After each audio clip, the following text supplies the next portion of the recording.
Selamat datang di Nalar Diri. Hari ini, kita akan menjelajahi 30 konsep menarik yang akan membuka wawasanmu tentang dirimu sendiri. Setiap gagasan ini akan dibahas singkat, namun cukup mendalam untuk memberimu pemahaman baru. Bersiaplah untuk perjalanan mengenal diri yang tak terduga.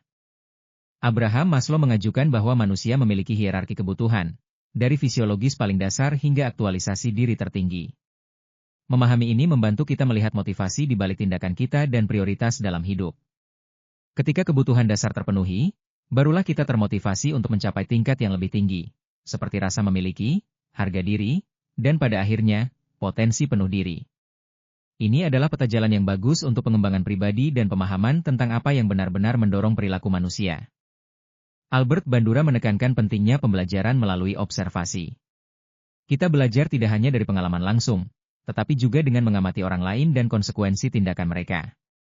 Konsep ini menjelaskan bagaimana lingkungan, faktor pribadi, dan perilaku saling berinteraksi.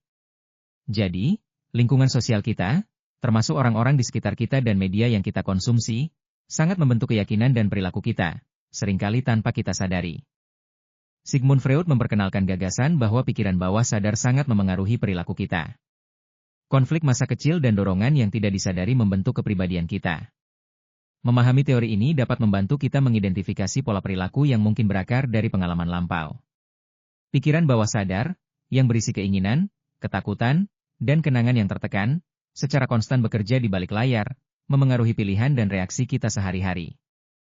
Jean Piaget menggambarkan bagaimana anak-anak mengembangkan pemikiran dan pemahaman mereka tentang dunia. Tahapan perkembangan kognitif ini menunjukkan bagaimana cara kita berpikir berubah seiring waktu. Teori ini membantu kita memahami mengapa seseorang di usia berbeda memiliki cara pandang yang berbeda. Ini juga menyoroti pentingnya eksplorasi aktif dan interaksi dengan lingkungan untuk perkembangan intelektual yang sehat, membentuk cara kita memproses informasi. Bagaimana sejauh ini? Menarik bukan? Menyusuri berbagai pemikiran tentang diri kita? Mari kita lanjutkan petualangan ini dengan beberapa gagasan yang tak kalah menarik. John Bowlby menjelaskan pentingnya ikatan emosional yang kuat antara anak dan pengasuh utamanya. Pola keterikatan yang terbentuk di masa kanak-kanak memengaruhi hubungan kita di kemudian hari. Memahami gaya keterikatan kita, aman, cemas, atau menghindar, dapat memberikan wawasan tentang pola hubungan kita dengan orang lain dan mengapa kita bereaksi tertentu dalam interaksi interpersonal. Carl Rogers percaya pada potensi intrinsik setiap individu untuk tumbuh dan mengaktualisasikan diri. Konsep, diri ideal, dan diri nyata, berperan penting dalam kebahagiaan. Pendekatan ini menekankan pentingnya penerimaan tanpa syarat, empati, dan kongruensi untuk pertumbuhan pribadi. Ketika ada keselarasan antara siapa kita dan siapa yang ingin kita menjadi, kita mengalami kebahagiaan dan kepuasan hidup yang lebih besar. Julian Rotter memperkenalkan konsep locus control, yaitu sejauh mana kita percaya bahwa kita mengendalikan hasil hidup kita. Locus control internal berarti kita merasa bertanggung jawab, sedangkan eksternal berarti kita merasa nasib ditentukan faktor luar. Keyakinan ini sangat memengaruhi motivasi dan respons kita terhadap kegagalan atau keberhasilan. Leon Festinger menjelaskan bahwa kita merasa tidak nyaman ketika memiliki dua keyakinan atau perilaku yang bertentangan. Untuk mengurangi ketidaknyamanan ini, kita cenderung mengubah salah satu keyakinan atau perilaku. Ini menjelaskan mengapa orang sering membenarkan tindakan yang sebenarnya bertentangan dengan nilai-nilai mereka. Fenomena ini sering terjadi ketika kita membuat pilihan sulit atau dihadapkan pada informasi yang menantang pandangan kita. Sungguh, semakin dalam kita menyelam, semakin banyak rahasia pikiran yang terungkap. Jangan berhenti di sini, masih banyak lagi yang bisa kita pelajari tentang diri kita. Edward Deci dan Richard Ryan mengemukakan bahwa manusia memiliki 3 kebutuhan psikologis dasar: otonomi, merasa mengendalikan hidup, kompetensi, merasa mampu, dan keterhubungan, merasa terhubung dengan orang lain. Terpenuhinya kebutuhan ini sangat penting untuk motivasi intrinsik dan kesejahteraan psikologis. Ketika kebutuhan ini terpenuhi, kita cenderung lebih termotivasi, bahagia, dan berprestasi dalam berbagai aspek kehidupan kita. 10. Teori kognitif Kelly, konstruk pribadi. George Kelly berpendapat bahwa setiap orang mengembangkan konstruk pribadi, atau cara unik mereka dalam menginterpretasi dan memahami dunia. Konstruk ini berfungsi sebagai lensa yang kita gunakan untuk memprediksi dan berinteraksi dengan lingkungan. Memahami konstruk kita sendiri dapat membantu kita melihat bagaimana kita menyaring informasi dan mengapa kita bereaksi tertentu terhadap situasi. 11. Teori transaksional Berne, Eric Berne mengemukakan bahwa interaksi sosial dapat dianalisis berdasarkan status ego, orang tua, dewasa, anak, yang kita gunakan saat berkomunikasi. Memahami status ego kita dan lawan bicara dapat meningkatkan kualitas komunikasi dan hubungan. Analisis transaksional ini membantu kita mengidentifikasi pola komunikasi yang tidak sehat dan mengembangkan interaksi yang lebih konstruktif. 12. Teori belajar sosial Mischel. Walter Mischel berfokus pada pentingnya faktor situasional dalam menentukan perilaku. Dia berargumen bahwa kepribadian tidak hanya ditentukan oleh sifat internal, tetapi juga oleh bagaimana kita berinteraksi dengan situasi spesifik. Ini menyoroti bahwa perilaku kita bisa sangat bervariasi tergantung pada konteks, bukan hanya karena sifat bawaan, yang membuat kita lebih adaptif. Luar biasa. Kita sudah melewati banyak konsep yang mencerahkan. Tetap semangat, perjalanan memahami diri ini akan terus berlanjut dengan wawasan baru. 13. Teori harapan Fromm. Viktor Fromm menjelaskan bahwa motivasi seseorang untuk melakukan sesuatu didasarkan pada 3 faktor. Harapan, keyakinan bahwa usaha akan menghasilkan kinerja, instrumentalitas, keyakinan bahwa kinerja akan menghasilkan imbalan, dan valensi, nilai yang diberikan pada imbalan.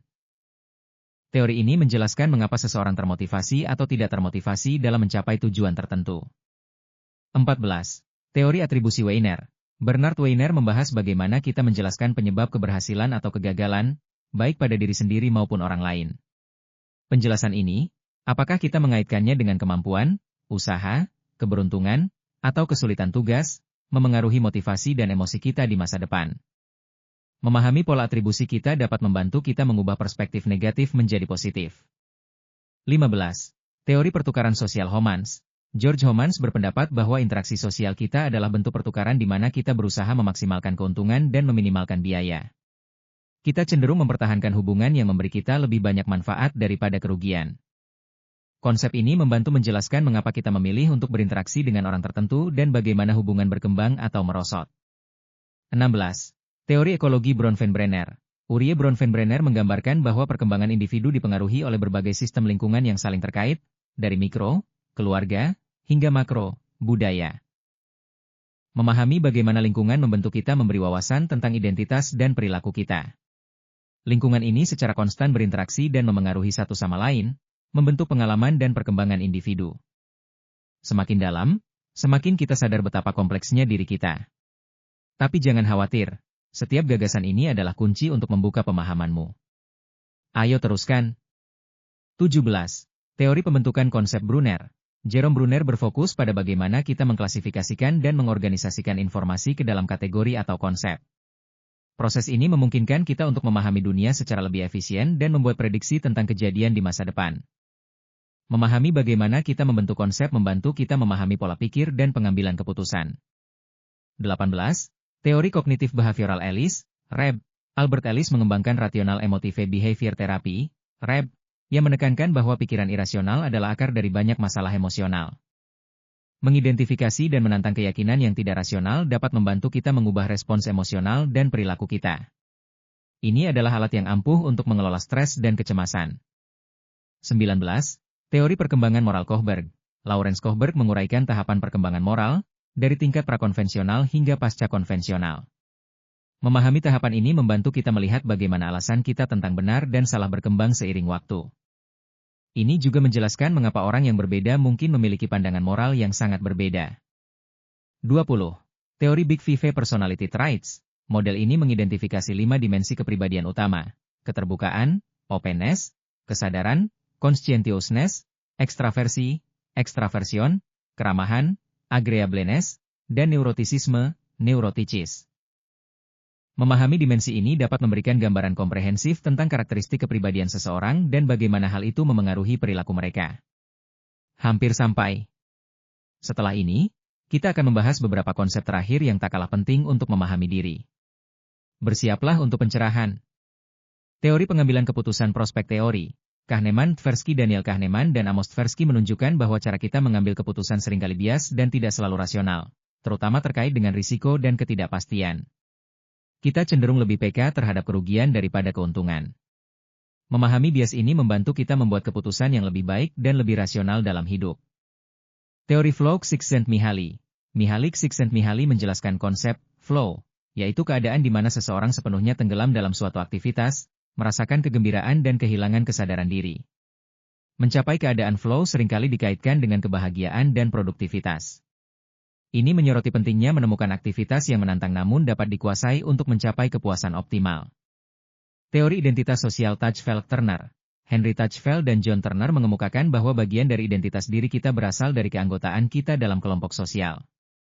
Kita cenderung mengidentifikasi diri dengan kelompok kita dan menunjukkan bias terhadap kelompok lain. Ini menjelaskan fenomena prasangka dan diskriminasi serta bagaimana kita melihat diri kita dalam konteks sosial. Teori keadilan Adams, John Stacy Adams membahas bahwa motivasi dan kepuasan kerja dipengaruhi oleh persepsi keadilan dalam pertukaran sosial di tempat kerja. Kita cenderung membandingkan masukan, usaha, keterampilan, dan hasil, gaji, pengakuan, kita dengan orang lain. Jika kita merasa tidak adil, kita mungkin merasa tidak puas atau mengurangi usaha. 30 konsep telah kita selami bersama, dan setiap satunya menawarkan jendela ke dalam dirimu. Kini saatnya kita rangkum dan berikan langkah selanjutnya. Teori kontrol kognitif Charver-Skeyer. Charles Charver dan Michael Skeyer berpendapat bahwa perilaku manusia diatur oleh proses kontrol diri, di mana kita membandingkan keadaan kita saat ini dengan tujuan yang diinginkan. Ketika ada perbedaan, kita termotivasi untuk bertindak untuk mengurangi perbedaan tersebut. Ini menjelaskan bagaimana kita mengelola diri dan mengejar tujuan. Teori penyadaran diri, self-awareness. Teori-teori ini mengemukakan bahwa ketika kita fokus pada diri kita sendiri, baik secara internal maupun eksternal, kita menjadi lebih sadar akan standar perilaku kita dan perbedaan antara diri ideal dan diri nyata. Kesadaran diri ini dapat memicu motivasi untuk berubah atau memunculkan ketidaknyamanan jika ada inkonsistensi. Teori prokrastinasi Pierre Steele. Pierre Steele menjelaskan bahwa prokrastinasi bukanlah masalah manajemen waktu, melainkan masalah regulasi emosi. Kita menunda tugas karena ingin menghindari emosi negatif yang terkait dengan tugas tersebut. Memahami akar prokrastinasi dapat membantu kita mengatasi kebiasaan menunda-nunda dan menjadi lebih produktif.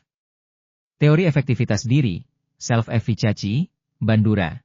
Albert Bandura juga memperkenalkan konsep efektivitas diri, yaitu keyakinan seseorang tentang kemampuannya untuk berhasil dalam suatu tugas. Keyakinan ini sangat memengaruhi pilihan perilaku, usaha yang diberikan, dan ketekunan dalam menghadapi rintangan. Efektivitas diri yang tinggi dapat meningkatkan kinerja dan ketahanan psikologis. Teori pengaturan diri, self-regulation. Teori ini membahas bagaimana individu mengelola pikiran, perasaan, dan perilaku mereka untuk mencapai tujuan tertentu. Ini melibatkan kemampuan untuk memantau diri, mengevaluasi kemajuan, dan menyesuaikan tindakan. Kemampuan pengaturan diri yang kuat sangat penting untuk keberhasilan dalam berbagai aspek kehidupan, dari akademis hingga profesional. Teori mindset Carol Dweck. Carol Dweck memperkenalkan konsep mindset tetap, fixed mindset, dan mindset berkembang, growth mindset. Mindset tetap meyakini kemampuan itu statis, sedangkan mindset berkembang percaya kemampuan bisa ditingkatkan melalui usaha. Mengembangkan mindset berkembang dapat secara dramatis mengubah cara kita menghadapi tantangan dan belajar dari kegagalan. Itu dia 30 konsep psikologi yang bisa membantumu memahami diri sendiri dengan lebih baik. Dari hierarki kebutuhan hingga cara kita menghadapi tantangan, setiap gagasan menawarkan wawasan baru. Kita telah melihat bagaimana pikiran bawah sadar memengaruhi kita, bagaimana lingkungan membentuk perilaku, dan bagaimana keyakinan kita memengaruhi pilihan hidup. Semoga perjalanan ini memberimu alat baru untuk refleksi diri. Jika video ini bermanfaat, jangan lupa like, share, dan subscribe channel ini ya, dan nyalakan lonceng notifikasi supaya tidak ketinggalan tips komunikasi lainnya. Saya sangat ingin mendengar pendapatmu. Bagian mana yang paling resonate denganmu? Tulis di kolom komentar di bawah. Terima kasih sudah menonton, sampai jumpa di video berikutnya.